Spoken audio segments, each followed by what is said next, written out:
Hello everybody, I'm here and I have a lot to get through in regards to wrestling, especially with the WWE and the changes to WrestleMania and the road to WrestleMania as a whole. All of that transpired on Raw this week. I can't wait to dive into all of that. But before I do, a couple updates with my videos.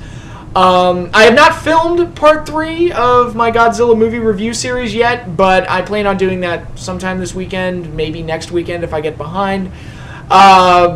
Yeah, I'm going to be jumping into the 80s and the 90s and those Godzilla movies. I'm really excited about that because some of those movies are among my favorite Godzilla movies in the entire franchise, so that's going to be exciting. Part 5 of my top 30 WrestleMania match series is going to come close to the end of the month. It's already filmed and edited together and ready to be posted, but there's a couple other WrestleMania-related videos I want to sprinkle in before that. And I should note, I got my hair cut after I filmed that video, so... And actually, one of the other WrestleMania videos that's coming up as well, so if my hair gets thick and poofy again, you know, it's not a break in continuity or anything. Well, I guess it is a break in continuity, but it's because I filmed those videos before I got my hair cut, so don't be alarmed. Yeah, the space-time continuum has not been broken, I promise. Yeah, so that's that. Yeah, part 5 of the top 30 WrestleMania match series that'll be coming at the end of the month, and hopefully that wraps up soon. I would actually like to, depending on what the reaction is to the top 6, if any of you all disagree with me, I would love to do a video, like a follow-up video, talking about matches that I left off the list that people would complain about. So feel free to be negative on that video, because I kind of want to respond to some of the ones like, well, why'd you leave that one off, and why'd you leave this one off? I would love to do that video, so, you know, I'm encouraging you to be negative, so go right ahead. But that'll be posted at the end of the month, and I saw Lockdown on Sunday. I'm not proud of it, but I did see it. It wasn't a terrible show. There was stuff to like about it, for sure, but the main thing I want to criticize is we're right back to the all-cage format, and it doesn't work. I'm sorry, it just doesn't work. If I asked any well-versed wrestling fan who knows the business, has been watching it for either almost as long as I have, or as long as I have, or longer than I have, will probably tell you that the point of a steel cage match is to A, keep out outside interference, and B, serve as a way to keep the violence contained, but also serve as like a battleground to end a feud. That's supposed to be the point of a steel cage match. And when you do 8 of them on one show, it's just overkill, and it takes away from the speciality and the meaning of what a cage match is supposed to be. And there were so many examples of it. And I know TNA has done this before with tag matches inside the cage, and they've had great ones like AMW and Triple X and the Machine Guns and Beer Money, but I think those matches were great in spite of this dumb rule, and that is tagging in and out during a cage match. What's the point of the fucking cage match? I mean, if they're just going to tag in and out and just have a regular match inside the cage, what's the point? I'm trying to think of other examples. How do ref bumps play a role in a cage match? That shouldn't even be a factor in a cage match, quite honestly. How can Christy Hemme get dragged into the cage by Sam Shaw with very minimal effort, quite honestly? Samoa Joe lost to outside interference, and rather hokey. I mean, they were trying to do Undertaker, something in the vein of The Undertaker, but it just came off as kind of hokey with Abyss. And, yeah, we're getting Samoa Joe and Abyss. You know, that would have been awesome back in 2006, but now Abyss is watered down and unmasked and not cool anymore, and Samoa Joe's been bitched out for so long, it's like, that match isn't as cool as it should have been. But I mean, you really should have been thinking about doing that match in like 06, 07, but now it's just, who really cares? It's a shame they didn't stick with Joseph Park. I liked Joseph Park at first until they kind of bogged him down with weird and stupid storylines with no direction, but yeah, so that happened. What else? You have an X Division match that was on the card. No build-up. No reason to be a cage match. I mean, on any other card, it would be fine. It's just that Why does that need to be a steel cage match? Why do Gunner and Storm need to brawl all over the place before they get inside the cage? And why does the cage match need to be a last man standing match? You know, they could have had that exact same match without the cage and it would have been fine. It's just, there's just no reason for the damn cage. And Lethal Lockdown, you know, okay, they're supposed to be locked inside the cage. That's the point of the lockdown. Yet Bully Ray was made special guest referee and he's able to go in and out as he wishes and, you know, whatever. It's just the meaning of it being a cage match has really been watered down by this concept, and I hate over-gimmick pay-per-views like this. And WWE has at least scaled back on it a little bit. On TLC, they cut it down to one match that had purpose behind it. Granted, it was Cena and Orton, and we're sick to death of it, but at least there was a point to it, with, you know, to unify the two belts. I was fine with that. Well, about as fine as I can be with the Cena-Orton match, which is not very much, but again, it baby steps. Elimination Chamber. We're back down to one Elimination Chamber match. I prefer that. You don't need two on one show. I think that's overkill. Of course, the reason there was two is because there were two world titles, and having two world titles is overkill in of itself, but whatever. I assume Money in the Bank will be back to one Money in the Bank ladder match. I think that makes it mean more. I think it, you know, fewer spots. You know, you can't always cram everybody onto a card, and if there's fewer spots for the gimmick match, it makes the gimmick match stand out more and actually gives it more significance and makes it harder to... It means more when you win one because you aren't sharing the spotlight with somebody else that won one earlier in the night. You get what I'm saying? And that's just my overall problem with Lockdown. It's just too much gimmicky crap. And last year they cut it down to 3, which is still too much, but it's like, okay, it's baby steps, I'll take it. But nope. Right back to, you know, well, I guess 7. There was one match that didn't count. And... Bobby Lashley's back. Hooray. Because he worked out so great the first time. Sure, whatever. But, you know, oddly enough, the women's match would probably utilize the cage match idea better than anybody else on the card. Because it's like they just had a feud between the two girls. And granted, it wasn't a very strong feud. But, alright, it's a feud between the two girls. And it kept Gail's muscle outside the ring. And let them have their little war inside the cage. And they utilized the cage during the match. So it's like, you know what, those girls probably, Madison and Gail, they did it the best as far as actually, you know, having a point to there being a steel cage there. But overall, I didn't think the show, like I said, I didn't think the show was terrible. There's some things that they're doing that were okay. Great Muta was kind of cool. I mean, I know that kind of goes against my whole thing of no old people ever, but... you know, he did fine. He had his spots, and it was a showcase for Sonata too. And since he's the X Division champion, you might as well show him off. Again, no point for there being a steel cage there, but I've already beat that dead horse. And you know, TNA has really struggled with young talent and the guys that they've brought in lately. But they're filling up the X Division again, which is kind of nice. I mean, I'm not saying it's going to get back to where it was, and Lord knows we've sung that tune many, many times, but. They're trying, I guess. I mean, they brought in Tiger Uno, or whatever his name is. Tigre Uno, or whatever. I don't know. I'm stupid. They brought TJ Perkins back under the mask. They're repackaging Kenny King. They're bringing in Japanese talent from Wrestle One, which I think is a really good idea, and a nice talent exchange there. I think that's a really good idea, and really could give you some fresh matches from the kind of stale matches. I mean, how many times can I see Chris Sabin and Austin Aries fight each other, you know?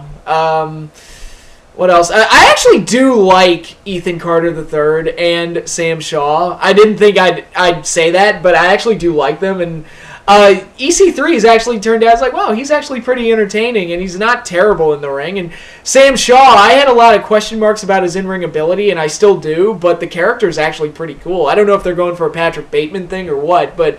I actually do like the character, and maybe he can make something out of it, and maybe TNA can make it work somehow and at least provide something solid for TV. I don't know. I do like that character, though. You know, the Wolves, the American Wolves, they turned out to be a pretty good pickup. I mean, they needed tag teams. They still need more tag teams, but getting the Wolves is a step in the right direction, and they did really well, but... you know, it's just bogged down with some of the usual problems. Too many cage matches. The Willow character that Jeff Hardy debuted kind of didn't get over. It kind of got overshadowed, and you kind of forgot that it was supposed to be a new character or whatever. So that didn't really work. Bobby Lashley's back, didn't really work. The ending to the world title match was hokey and, whatever. The last man standing match was good. There were no terrible matches on the show. It's just kind of same old. Nothing terrible, but nothing that great either. It's just kind of a meh show, I guess I would say. But they're doing some things that I like. I guess I can credit them for that. So, trying to be positive. I realize I'm trying to find gems and pig shit here, but I'm trying to be more positive. I'm in a good mood today. But yeah, that leads me to WWE Raw and the Occupy Raw movement that Daniel Bryan did with the Yes movement in that segment on Raw, which was done beautifully. I thought done really, really well. It was a great visual. It tied in the fan reactions and the crowd reactions of them hijacking the shows the last few weeks and played off of the hijack Raw deal that got over last week and all the reactions there. And I thought that all came off really, really well. And man, they did something right. They actually fixed the WrestleMania main event, presumably. I mean, granted, okay, we're getting Daniel Bryan versus Triple H, and if Daniel Bryan wins, he gets added to the main event to make it a three-way. I'm going to assume that Daniel Bryan's going to go over, at least over Triple H, because I can't imagine them putting that stipulation in place and not having Daniel Bryan go over. And no, I don't believe... If Daniel Bryan walks out of WrestleMania 30 as the champion, I don't believe that was the original plan at all. And it's kind of clear because Punk was supposed to get the Triple H match. And it looked like they didn't have much for Bryan at all, and it was clear that they thought Batista was going to be a big baby face all the way in. But I think after the Royal Rumble sank like a rock and Batista's reactions didn't get any better, they realized the blunt force trauma from the fans forced them to realize, it was like, all right, we got to fix this mess. And a triple threat match isn't what I would have done for a WrestleMania main event. It wasn't the idea I had like 3 or 4 or 5 or 6 months ago.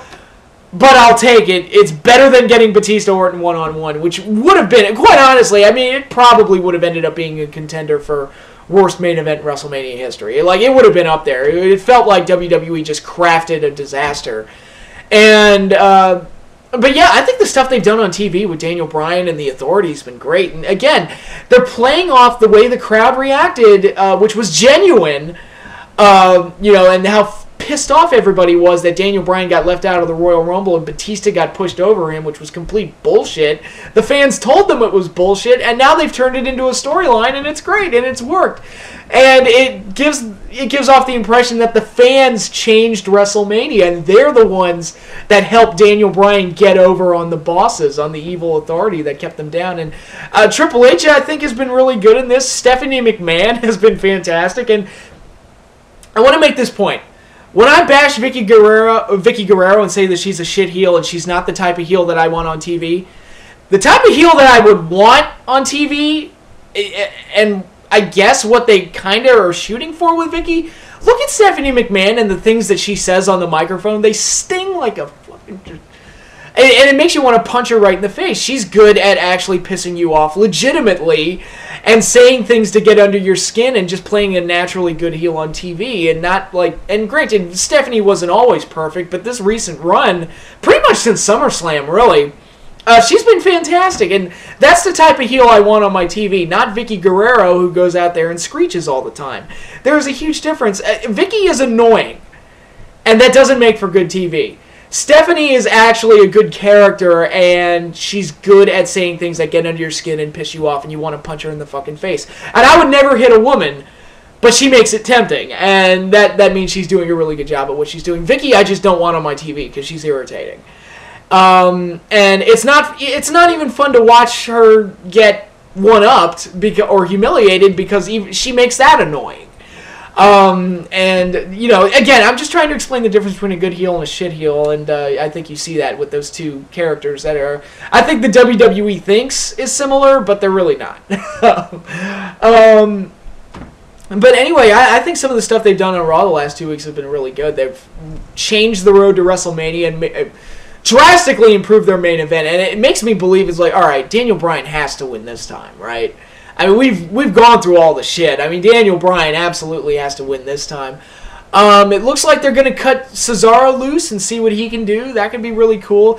The Usos won the tag titles, which thank fucking God that the evil reign of the New Age Outlaws is fucking over, and I hope they just go away because we don't need to see any more of that. And actually, the Rhodes and the Shield had a really good match on Raw this week, and it's like, yeah, I'm so glad that the Rhodes got pushed down in favor of the Outlaws. I'm so glad that that happened, you know, because I totally wasn't digging the Rhodes and their emotional bond and, you know, the amount of work that they put into their matches. Yeah, I was totally like, yeah, let's push them down for an act that got stale 15 years ago. Literally when I was in middle school was the last time those two were cool. Yeah, let's do that. But and yes, Goldust is an old guy, but he worked his ass off. And again, the Cody Goldust big brother little brother dynamic was far more interesting. And I would have much rather seen the Usos win the belts off of them and then set up a match between Cody and Goldust at WrestleMania. Why not? Why can't we do that? But whatever. I mean, not everything on Raw is perfect. We've seen Christian and Sheamus 8 million times because they think that we want to see that match. And again, I'm not bashing them as workers. It's just lazy writing. They just have matches every week with no rhyme or reason. Nobody advances. Nobody goes anywhere. It doesn't matter who wins. Sheamus has won every single match, so why are they still having these matches? I don't understand it. It's Orton and Christian all over again because it's just they have all these matches. Christian loses all the time. So why are they still having these matches? What? Aren't we done here? You know, haven't we made our point? Isn't it over? And the Orton Christian series was for the world title, and I'm just sitting there thinking, how the fuck can Christian still be #1 contender after he's lost 10 times? I don't understand. I think in the entire series of matches, Christian won once. And they had at least 8 or 9 big title matches, and I'm sure there must have been tag matches and what the fuck ever thrown in between as well, but that stuff is boring, but, you know, for the most part, Raw's been pretty good. I'm loving Bray Wyatt more and more. Cena sucks. I mean, his promo and stuff with Hogan on Raw was just awful, and, what do I think of the Andre the Giant Memorial Battle Royal? It would be a nice filler match, if more of their roster had a direction. Like, if they had a solid 8 or 9 match card and throw that on there as a filler, I'd be cool with it, but it just feels like an excuse to cram guys onto the card. But yeah, and, you know, not much else more than that, which would be fine if they actually had a bunch of other matches that were okay. The Lesnar Taker stuff is boring me, and poor Paul Heyman, he's trying his heart out, but I know the song and dance. Taker's gonna win. What? Taker's gonna win, and yeah, the match is gonna be a finisher fest. We know this because all of Undertaker's Mania matches are finisher fests. Brock's gonna kick out of a tombstone. And he's also going to kick out of a chokeslam, a last ride, you know, all that stuff. Undertaker's going to kick out of 1, maybe 2 F5s, and Taker's going to finish him off with a final tombstone, and that's it. That's how it's going to be. There's no mystery, there's no intrigue here. I know what's going to happen. And basically, you know, Brock's a part-timer, so he wasn't going to win anyway, but I'm just sitting here thinking, if they didn't let him go over Triple H at Mania, why in the fuck would I think that he's going to go over Undertaker? I just don't care. Plus, Undertaker's already humiliated him. He chokeslammed him through the table.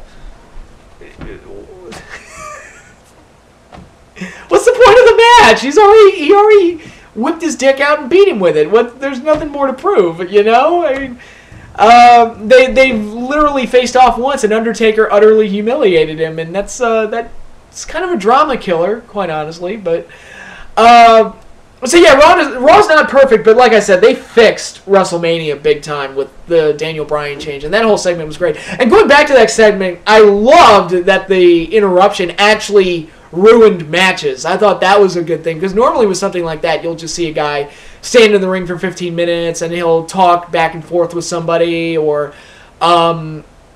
security will run down and take him down or whatever. But with this, they actually did interrupt the show. They interrupted matches, which again plays into the crowd reaction and what the crowds have been doing since the Royal Rumble, where they've been hijacking the show and just chanting whatever the fuck they want. And it kind of played into that, and it was a brilliant way to take a real situation and turn it into a storyline and make it work, and take a negative and turn it into a positive and make it a strength on the show. So I thought all of that came off really, really well, and made me at least a little bit more excited for WrestleMania. So yeah, WWE, kudos to you. You did a really good job there. But that's all I have for now. Hopefully the road to WrestleMania continues to get better and better and better as we go forward. And I'm interested to see what they do. Again, I'm kind of banking on Daniel Bryan walking out of WrestleMania 30 with the title. They've kind of made me think that that's exactly what's going to happen. So they could pull a WrestleMania 4 Savage-esque thing there and just let him be the sympathy guy that wrestled one more time than his opponents and then ultimately overcomes it and wins. So they could do something really good there, and I think it'd be really cool. So here's hoping. And, it adds a lot to the Triple H and Bryan match. Taker Brock I don't really care about. Cena and Bray is fine. Like I said, I would prefer it if Bray went over just because they have him on a momentum. They actually have the guy building momentum, getting big wins on pay-per-view, and they're making him look pretty unstoppable. I would just keep the train going and, potentially give Daniel Bryan an opponent come SummerSlam time. Just build him up to that point and get yourself a main event heel. That's what I would do. Just keep the winning streak going. But, if Cena wins, what does that do? It's like Cena wins again. That's it. We've seen that. It's boring. Let's do something new and build a new character. That's my take on it. But that match is fine, and I would prefer it if Bray Wyatt went over. I'm trying to think what else is happening. Well, I guess that's it. Is that all the big matches? Am I forgetting any? No, and like I said, the main event's infinitely better now that Daniel Bryan's pretty much in the mix. So, they fixed WrestleMania, and it's a lot more interesting now, and we'll see how it goes as we continue on the road to WrestleMania as we build into the final weeks. But, that's enough of my rambling for tonight. I think I'm done. I have a WrestleMania video coming soon. I think it'll come this weekend, I think I have it scheduled. Depends on what my schedule says. Yes, I have charted this out as a schedule, so I'm a bit anal retentive that way. But, that's all I have for now. I hope you all enjoy the rest of your week, and I will see you all later.